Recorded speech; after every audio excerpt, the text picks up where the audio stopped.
अस्सलामुअलैकुम वरहमतुल्लाहि वबरकातुहू। उम्मीद है कि आप सब खैरियत से होंगे, मज़े में होंगे, बहुत बढ़िया होंगे। तो आज का हमारा टॉपिक बहुत स्पेशल और आज हम हाइलेक्टा के बारे में बात करेंगे कि हाइलेक्टा क्या है और इसमें कौन सी इंग्रेडिएंट्स शामिल है और इसके साइड इफ़ेक्ट इंडिकेशन क्या है। तो इन सारे मालूमात को समझने और जानने के लिए आज हमारे वीडियो को एंड तक देखें। और अगर आपने हमारे चैनल को सब्सक्राइब नहीं किया तो प्लीज़ हमारे चैनल को सब्सक्राइब कीजिए। हाइलेक्टा एक्चुअली हाईमोंड कंपनी तैयार करते हैं और इसका इंग्रेडिएंट्स जो है मोरिनीगा क्लासिफिकेशन से तैयार होता है, जिसका मुकम्मल फार्मूला है मोरिनीगा लिपेरालैम, ये इसका फार्मूला है।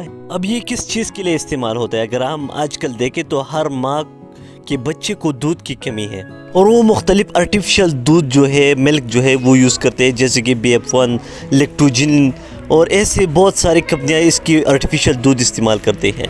तो इन आर्टिफिशियल दूध की वजह से बच्चे की जो ग़िज़ा है वो पूरी नहीं होते हैं और वो मुख्तलिफ बीमारियों का शिकार होते हैं। तो इस अगर हम देखें तो माँ की दूध बच्चे के लिए ना सिर्फ ग़िज़ा के तौर इस्तेमाल होते हैं बल्कि वो इम्यून सिस्टम भी स्ट्रांग करते हैं और मुख्तलिफ बीमारियों से भी बचाते हैं।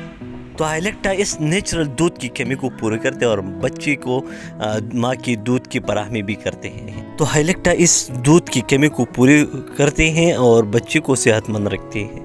अब इसके साइड इफ़ेक्ट, अगर हम साइड इफ़ेक्ट की बात करें तो हर्बल प्रोडक्ट्स के साइड इफ़ेक्ट ना होने के बराबर होते हैं।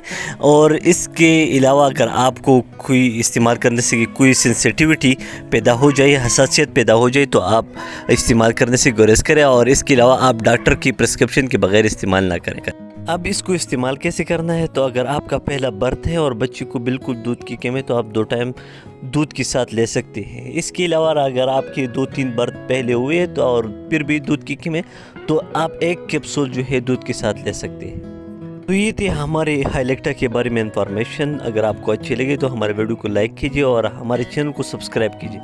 थैंक यू, अल्लाह हाफिज़।